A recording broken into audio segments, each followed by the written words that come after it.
Olá, companheiros, muito boa tarde. Começando mais uma análise internacional aqui na Causa Operária TV. Sejam muito bem-vindos, todos vocês que já estão aí nos assistindo, nos acompanhando pelo chat, né, e participando já do programa, né? Mande suas perguntas, mande seus comentários. Também muito boa tarde, sejam muito bem-vindos aí aos companheiros que vão assistir a gente pela TV 247. A análise internacional sempre é transmitida também na TV 247. E eu convido vocês todos a contribuírem com a imprensa independente, com a imprensa de esquerda, sendo membro da Causa Operária TV, sendo membro também do TV 247, contribuindo aí com o Superchat. Manda pra gente, que a gente lê ao vivo aqui o Superchat, o Super Sticker. Contribua conosco. Compartilhe o nosso link, o link 24 horas da Causa Operária TV com seus contatos, aí no Facebook, no WhatsApp, no Twitter. E também, sempre bom lembrar, o programa Análise Internacional, que hoje vai falar sobre os Estados Unidos, fica na nossa playlist do canal, caso você perca alguma parte do programa, caso você queira reassistir o programa, é só procurar aí no nosso acervo de vídeos que você encontra ele na íntegra e pode também nos ajudar, claro, compartilhando também o programa isoladamente e curtindo o vídeo. Antes da gente começar, antes de eu passar a palavra para o companheiro Rui, vou mostrar aqui, primeiro, o Jornal Causa Operária, impresso, número 1129, PCO, o terceiro partido com mais candidatos nas capitais. Esse é o nosso jornal que existe desde 1979, jornal mais antigo da esquerda no Brasil. Adquira aí com os militantes do Partido da Causa Operária, nos atos, nas manifestações, nas ruas e também no site lojadopco.com. Você pode adquirir o jornal Causa Operária. E no mesmo site lojadopco.com, eu quero mostrar alguns dos produtos da nossa loja, da linha em homenagem aos 80 anos do assassinato do Leon Trotsky. Alguns eu já tinha mostrado, mas vamos lá. Tem essa caneca de porcelana, aqui está. A caneca de chopp, muito boa aqui para quem gosta de tomar aquela cervejinha. O squeeze, né, para você carregar aí sua aguinha, manter sempre a aguinha gelada. Esse display aqui para você enfeitar sua estante, seu armário, sua prateleira. Aqui você tem abridor de garrafa, ímã de geladeira e bottom, boné, aqui da mesma linha, e a camiseta que está aqui. No verso da camiseta tem a frase que acompanha aí todos esses materiais, que é a frase do Trotsky, que é a seguinte: milhares de adversários de Stalin tombaram, vítimas de falsas acusações.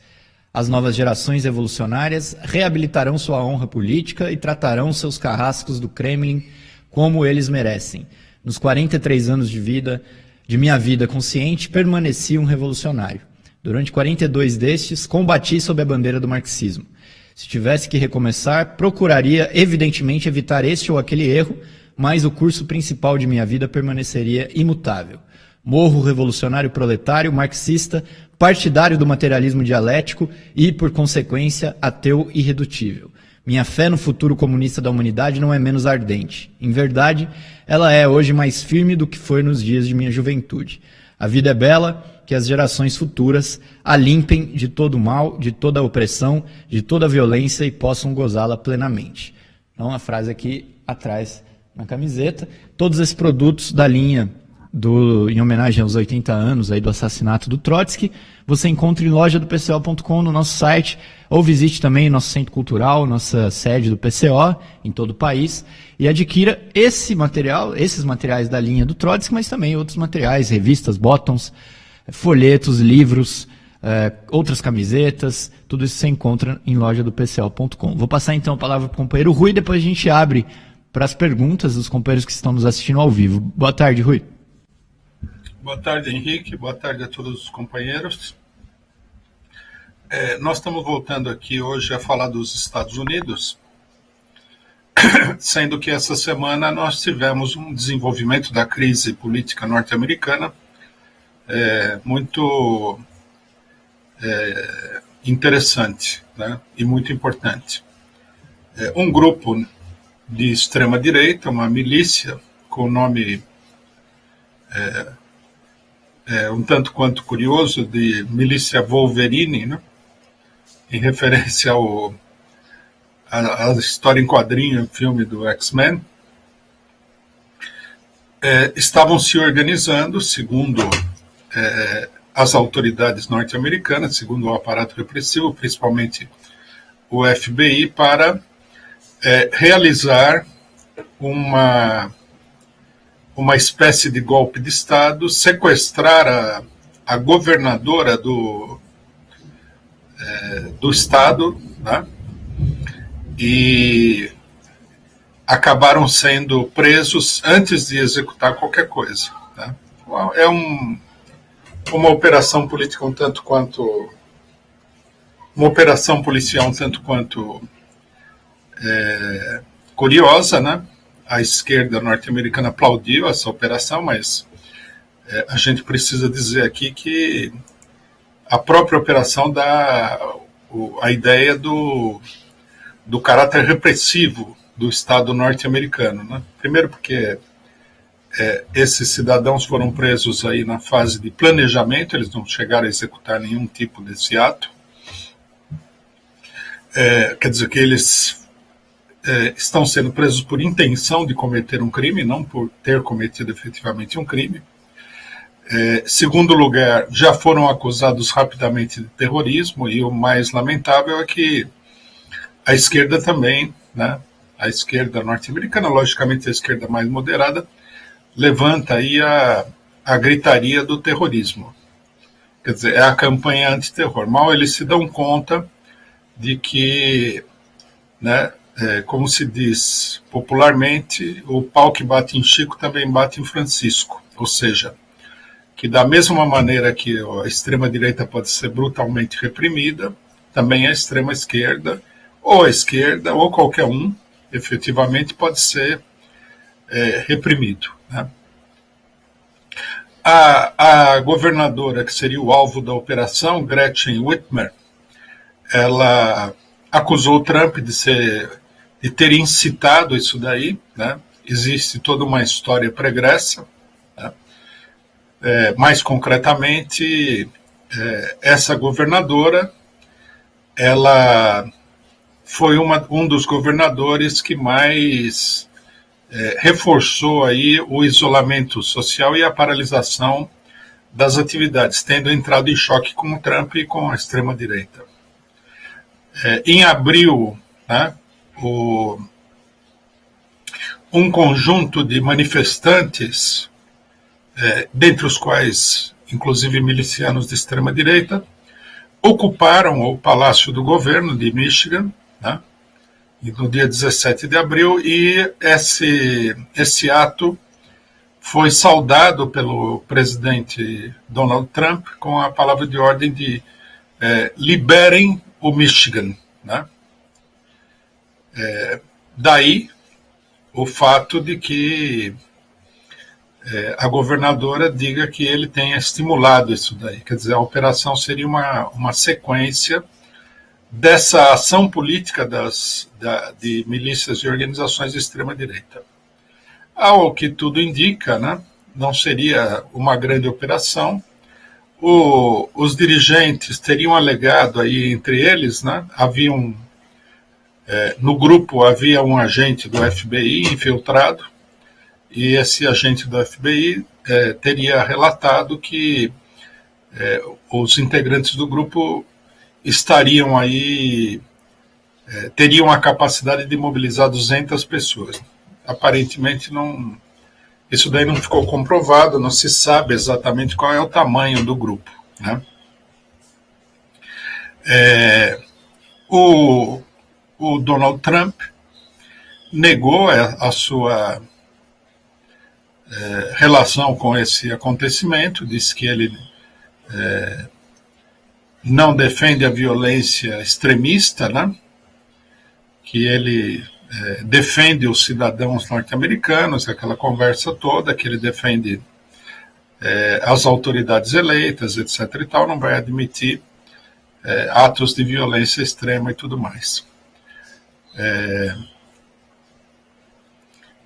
Dentro dos Estados Unidos, a repercussão, curiosamente, foi pequena, né? Mas a maioria dos articulistas de esquerda, né, assinalam que alguns vão ao extremo de dizer que isso daí é o primeiro passo de um golpe de Estado que estaria sendo organizado pelo Donald Trump, no caso dele perder a eleição, que se ele perder a eleição, as milícias de extrema-direita ocupariam os governos estaduais, né, e ele levaria adiante um golpe de Estado nos Estados Unidos. Isso tudo é muito especulativo, né? Mas uma coisa que fica absolutamente clara, né, que é um fato objetivo dentro dessa especulação, é que, na realidade, tanto a extrema-direita como grupos da esquerda, a gente poderia dizer até a extrema-esquerda, embora não seja bem uma denominação muito correta, estão se mobilizando, se organizando e se armando para um enfrentamento de características que indicariam no sentido de uma verdadeira guerra civil nos Estados Unidos. Tá? Vários grupos milicianos ameaçam o Partido Democrata, a esquerda, os grupos antifascistas. O Trump tem feito vários discursos com a tentativa de transformar o antifascismo em crime. A gente viu a imitação bolsonarista dessa política, com o Bolsonaro tentando transformar qualquer tipo de organização antifascista em crime. Né? Enquanto que os democratas acusam o Trump de autoritarismo, o Trump acusa os democratas de fazer vistas grossas para todos os movimentos que aconteceram nos Estados Unidos recentemente. Portland, né, as revoltas, etc. e tal. Movimentos, inclusive, bastante extensos, que estão continuando e bastante violentos. Quer dizer, existe todo um clima nos Estados Unidos e esse acontecimento, né, essa tentativa de golpe de Estado, ainda que ela não pareça ser muito importante, né? O próprio FBI não forneceu dados que deem a entender que isso aí teria uma grande extensão, mas isso é um sinal de como a situação no interior dos Estados Unidos anda. Né? Uma coisa muito importante nesse sentido é que no interior das organizações da esquerda e das organizações sindicais há toda uma discussão no sentido de que essas organizações devem se mobilizar contra um eventual golpe de Estado dado pelo Trump. Muitas organizações de esquerda denunciam que há essa tentativa de golpe de Estado. Essa denúncia, ela não é uma denúncia, como é que se diz, fantasiosa, né? O próprio Trump falou que não vai aceitar o resultado da eleição se a eleição ocorrer em condições que ele tem denunciado, voto por correspondência e outras coisas. Então, nos Estados Unidos criou-se esse clima, e esse clima político leva a uma polarização cada vez mais intensa, tanto da direita como da esquerda. Né? É evidente que a resposta que vários movimentos deram, né, à violência policial, pelo assassinato de cidadãos negros, impulsionou essa resistência. Né? Quer dizer que nós temos aí uma ação e uma tendência política que vem de baixo para cima, né, e influencia todos os setores. Isso daí fez com que a polarização aumentasse, mas fez também com que vários outros setores começassem a se mobilizar contra a extrema-direita. Bom, quais são os dados objetivos dessa situação, né? A primeira pergunta é o seguinte: até onde vai o atual enfrentamento? Né? os Estados Unidos caminha decididamente para um golpe de Estado? Eu acho que é difícil de dizer isso daí, embora haja bastante ruído nesse sentido, né? Não está claro ainda se o Trump tentaria alguma coisa, ou se o Trump não tentar nada, se grupos de extrema-direita e outros grupos tentariam alguma coisa. Nada disso daí está muito claro, né? Mas, né, a crescente polarização e a tendência ao enfrentamento é muito grande, né?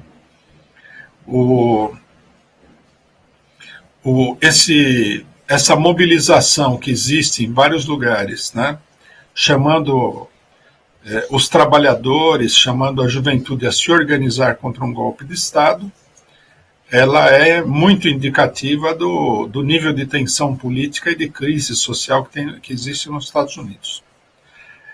Uma coisa é certa, se o Trump perder a eleição, né, não houver golpe de Estado, nada, essa situação não vai ser dissolvida assim com uma facilidade muito grande, né?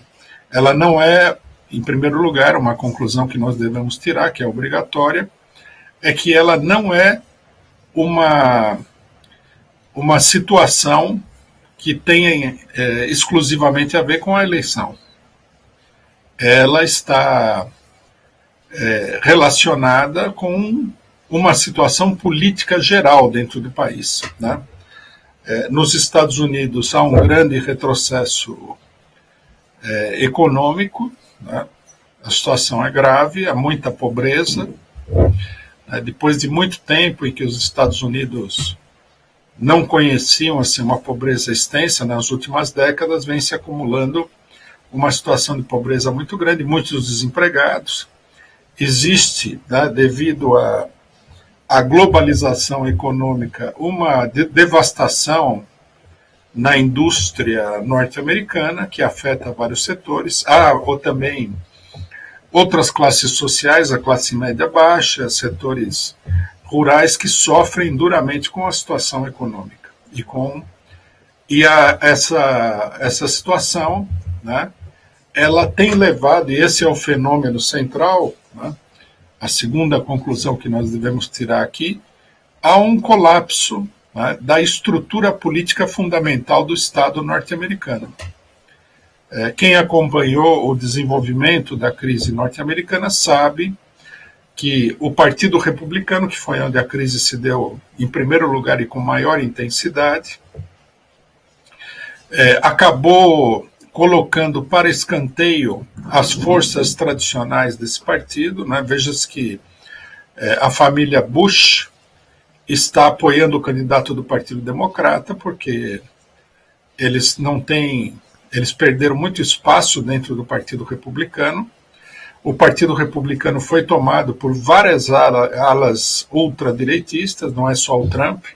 Nós temos aí o Tea Party, nós temos outras organizações que estão se desenvolvendo em torno do Partido Republicano, que têm características de extrema-direita, inclusive essas milícias, né? Há muitas organizações, é uma efervescência política da extrema-direita muito clara. Do lado do Partido Democrata, nós temos uma situação semelhante. Nas últimas duas eleições, a ala tradicional dirigente do Partido Democrata foi questionada pela esquerda com a candidatura do Joe Biden e foi obrigada a fazer muitas manobras para manter o controle do partido, né? O Partido Democrata se transformou nesse sentido no refúgio dos interesses imperialistas mais definidos, né?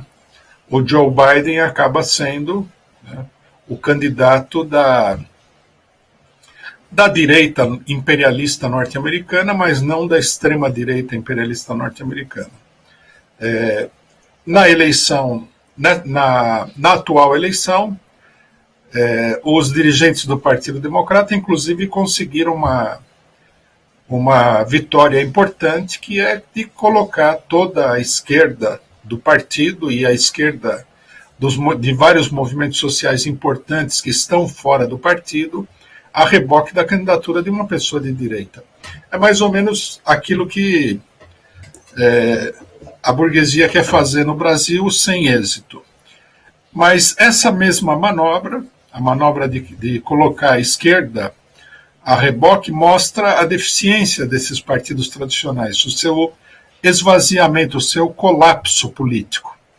Porque eles não têm, né, o aparato, tanto do Partido Republicano tradicional como do Partido Democrata tradicional, já não tem base social. Né? Eles conseguiram lançar a Hillary Clinton como candidato e o Joe Biden através de operações altamente fraudulentas dentro do partido. Então, vê-se que é um colapso. Né? A eleição ela mal encobre essa realidade em que os dois partidos estão entrando em crise. Estão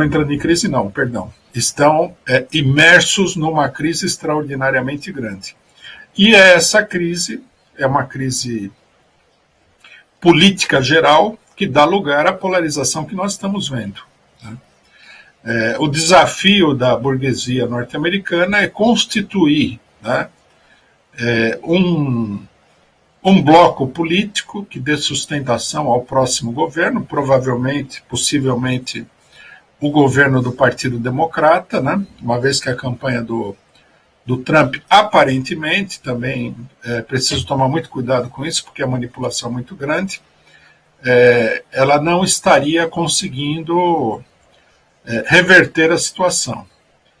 Quer dizer, seria preciso dar uma sustentação a esse novo governo para que o governo conseguisse manter o regime em pé. Para conseguir manter esse regime político em pé, ele precisa desfazer a polarização, ele precisaria quebrar, né, as tendências centrífugas que atingem o Estado norte-americano, precisaria resolver a situação econômica interna, né, resolver, logicamente, que aqui não se trata de dar uma resolução integral, porque isso é impossível, mas de encaminhar a situação de uma maneira que se coloque, que essa situação se coloque de uma forma equilibrada. Né? Quer dizer, é um grande desafio. Então, independentemente do resultado da eleição, tá, nós vamos ver aí os Estados Unidos ingressar numa etapa de grande crise política. Né? Não é uma crise política nova, mas é um aprofundamento muito grande da crise política. A extrema-direita não vai voltar para casa, né? Possivelmente a esquerda, depois das eleições,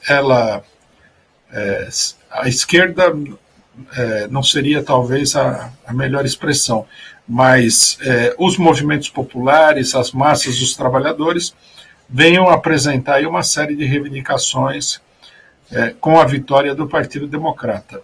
Então, isso vai acentuar a polarização. A questão da extrema-direita norte-americana é muito importante porque ela ilustra o que está acontecendo no mundo inteiro e em todos os países. A saber, que o atual regime político não consegue conter, de fato, a não ser temporariamente e precariamente, o avanço da extrema-direita. Né? Nos Estados Unidos, a gente vê que, embora o Trump tenha perdido popularidade, que é um fenômeno de tipo eleitoral, a direita em si, que é uma das suas bases sociais, ela se radicaliza cada vez mais. Né? A política do Partido Democrata, que é uma política, na verdade, da cúpula dos dois partidos, né? Uma vez que o Bush está aí apoiando o Partido Democrata, ela é uma política que tende a criar uma situação de confronto com a população numa série de coisas. Né? Ela é uma política muito antidemocrática.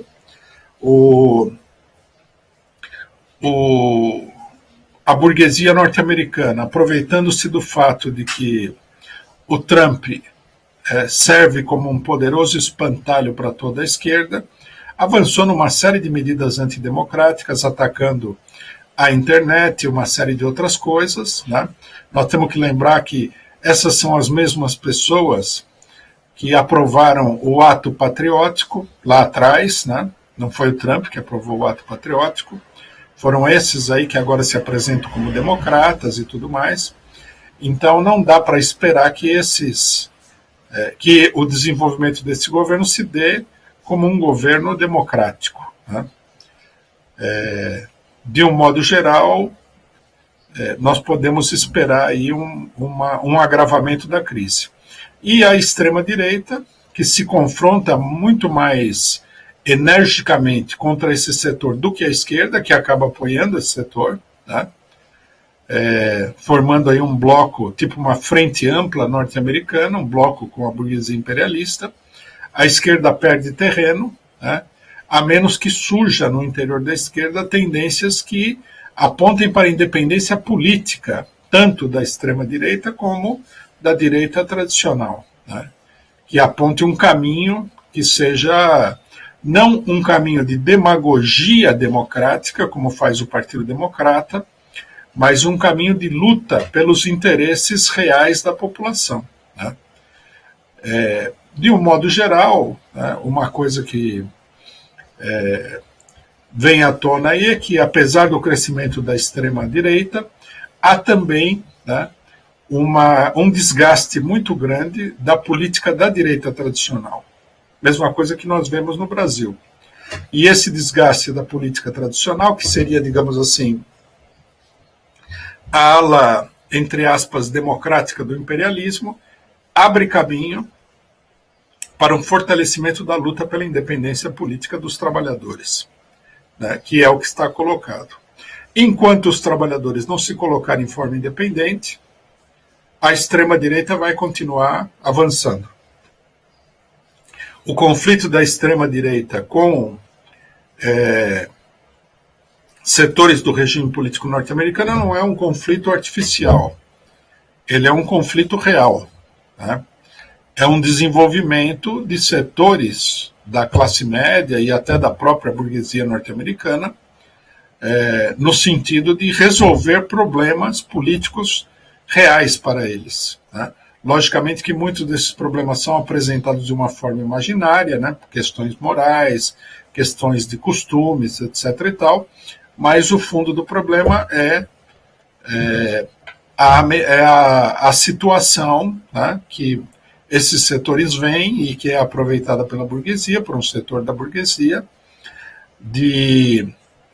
da necessidade de esmagar a classe operária norte-americana, de esmagar toda a esquerda norte-americana, de acabar com as reformas sociais para dar uma nova vida ao capitalismo, uma coisa extremamente difícil de ser realizado. É com você, Henrique. Bom, vamos lá então, companheiros.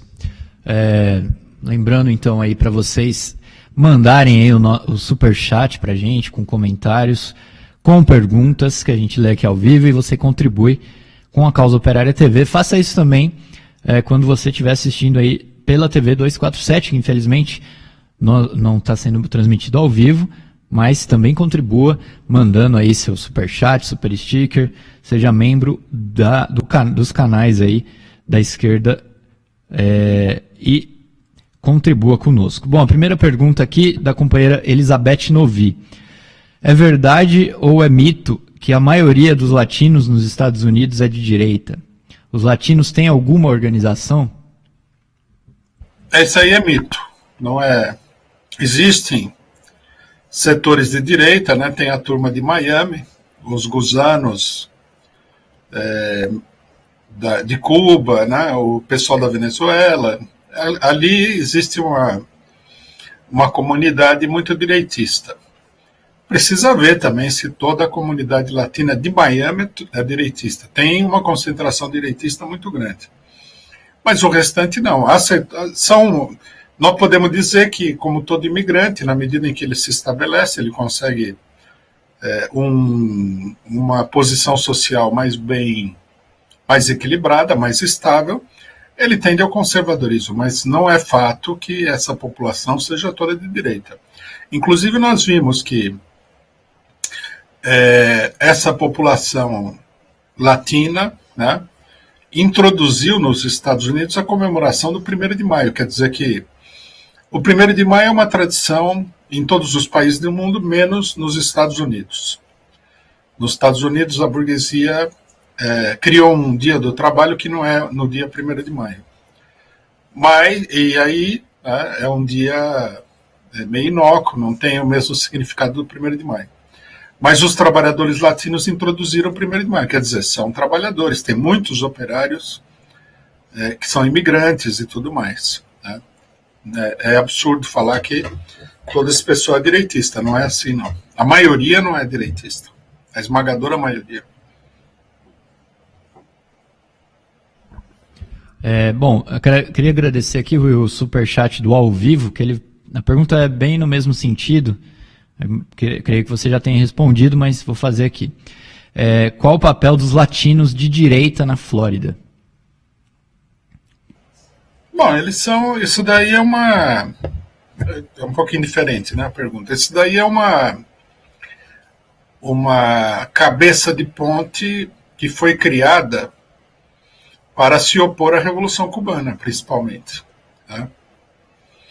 Agora, como ali isso daí dá porta para o Caribe e tudo mais, logicamente que é uma base de operação para as operações militares clandestinas contra os países caribenhos, né? Aí incluído países da América do Sul, como a Venezuela e a Colômbia, e a América Central, né? Se transformou numa espécie de comunidade contra-revolucionária mundial. Né? Próxima pergunta é do Roger Vogler. Essa crise que assola os Estados Unidos auxiliaria em um crescimento considerável do movimento comunista no país? Rui, poderia dizer em que período o movimento comunista perdeu expressão nos Estados Unidos? Bom, o problema do movimento comunista, que é uma coisa um tanto vaga, né? Do que nós estamos falando exatamente? Nós estamos falando do trotskismo, nós estamos falando do quê? Né? Depende muito da luta ideológica. Tanto na Inglaterra como nos Estados Unidos, essa luta ideológica não foi muito bem sucedida historicamente. Né? Há muitas explicações de por que isso daí aconteceu. Inclusive, há explicações sérias, né, não especulativas, que dizem respeito à natureza, né, da cultura norte-americana, anglo-saxã, que é uma cultura que tende à praticidade, até ao pragmatismo, e é uma cultura antiteórica. Mas eu acho que essas explicações, que são explicações do século XIX, já hoje em dia não funcionam tão bem como antes. Né?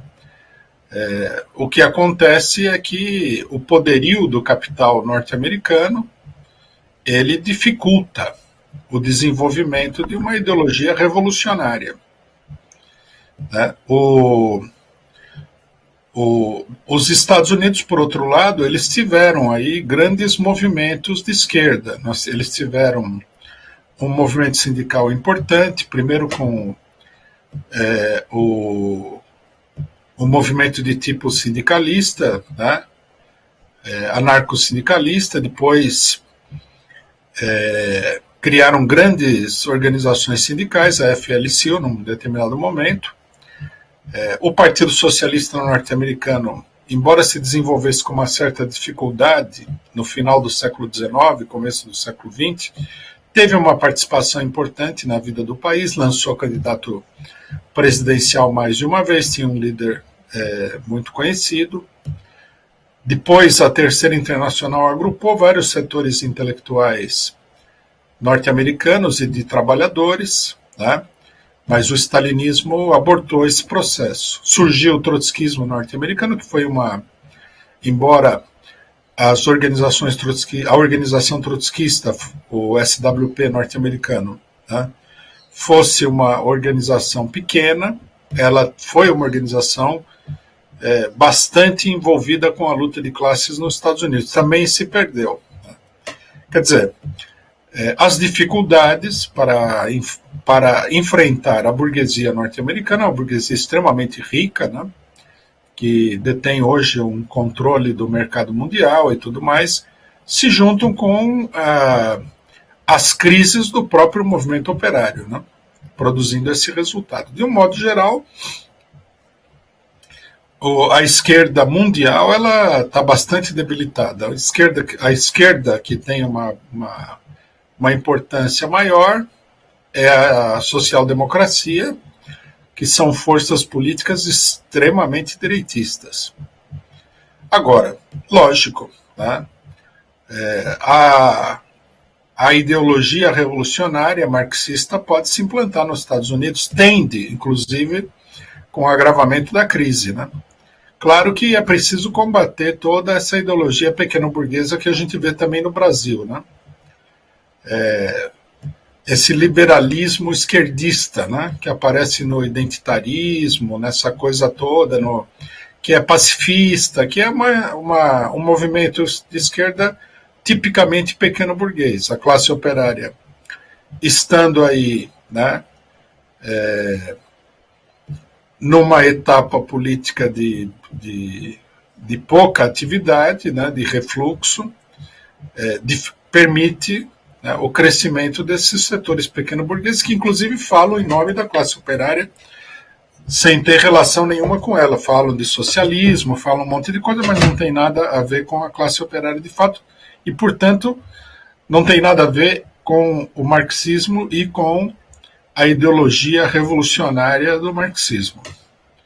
Mas, sim, né, eu acho que há uma tendência e essa tendência teria que ser explorada. É preciso constituir aí um núcleo político forte que dê a luta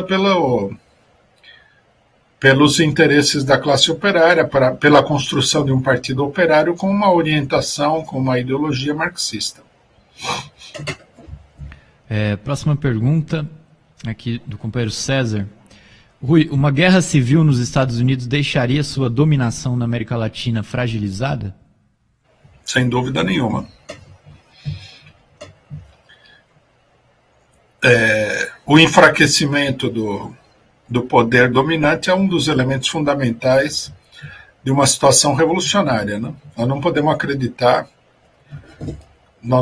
como marxista, nós não podemos de maneira nenhuma acreditar que uma crise revolucionária ou o progresso da revolução vai se dar exclusivamente pela ação por baixo das massas. É preciso que haja um enfraquecimento do próprio poder político, né?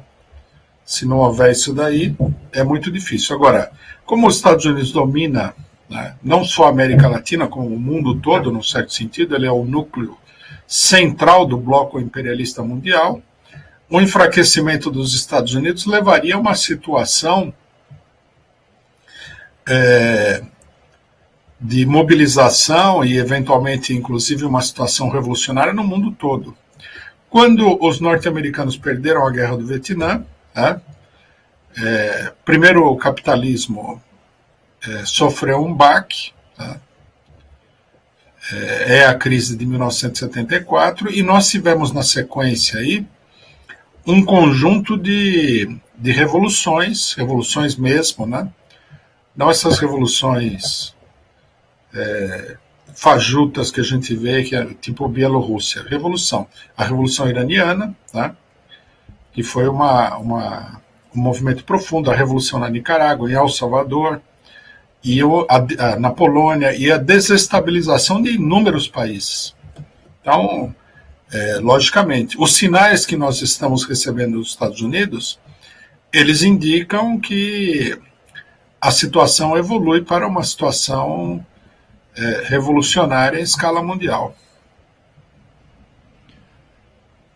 Próxima pergunta do companheiro Eric. Como poderá ficar a situação da esquerda nos Estados Unidos caso se confirme a vitória de Joe Biden? uma vez que boa parte apoia o setor majoritário do imperialismo e considerando o aprofundamento da crise econômica? Bom, aparentemente, né, pelo que a gente está vendo hoje, a não ser que o imperialismo consiga aí uma solução bastante criativa, digamos assim, para a crise capitalista, é um aprofundamento da crise. Né? Um aprofundamento da crise do Partido Democrata, um aprofundamento da crise da esquerda, que apoia o Partido Democrata, porque esse governo vai levar adiante a tradicional política do capital financeiro, de Wall Street, dos grandes capitalistas norte-americanos e tudo mais, que é uma política antipopular, evidentemente. Nos Estados Unidos, essa política não aparece como sendo assim, quer dizer, não aparece para muita gente, mas consegue se disfarçar um pouco essa política, porque o país é muito rico. Então, ele abre várias possibilidades. Agora, essas possibilidades têm sido cada vez menores para a população norte-americana.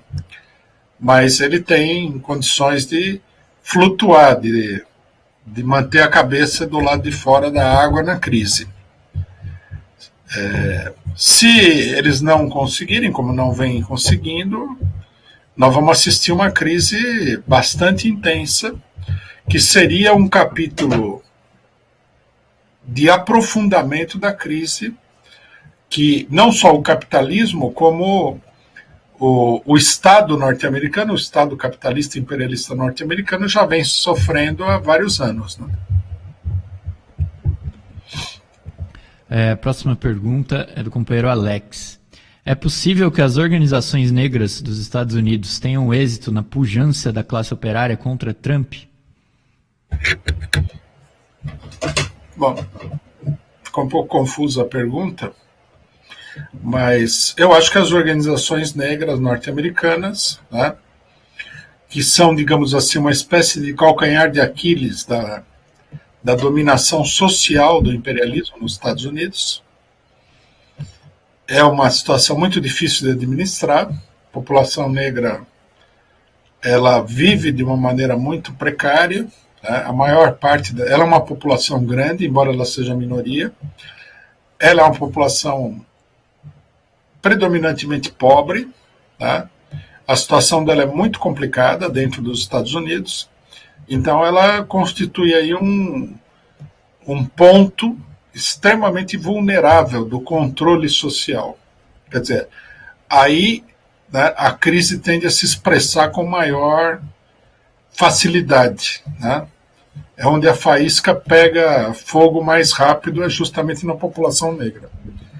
O movimento negro norte-americano, não o movimento negro no sentido ideológico, o movimento das massas negras nos Estados Unidos, ele vem se ampliando e ele está se radicalizando.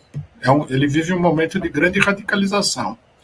Isso pode levar, né, sob determinadas condições, a que essa mobilização acabe contagiando, impulsionando a mobilização da classe operária em geral, branca e negra. Né? Próxima pergunta. Bom, antes aqui eu queria agradecer o superchat do companheiro Ernesto Abdala Filho. Muito obrigado pelo superchat, pela contribuição. A pergunta do companheiro Davi. A milícia de negros tem se mantido independente ou já foi cooptada por algum setor da esquerda pequeno-burguesa? Não, parece que ela se mantém, não é só isso. Há uma tendência ao desenvolvimento, né? Porque há o fenômeno da emulação. Um grupo se arma e ataca os brancos, lá se defende, etc. e tal.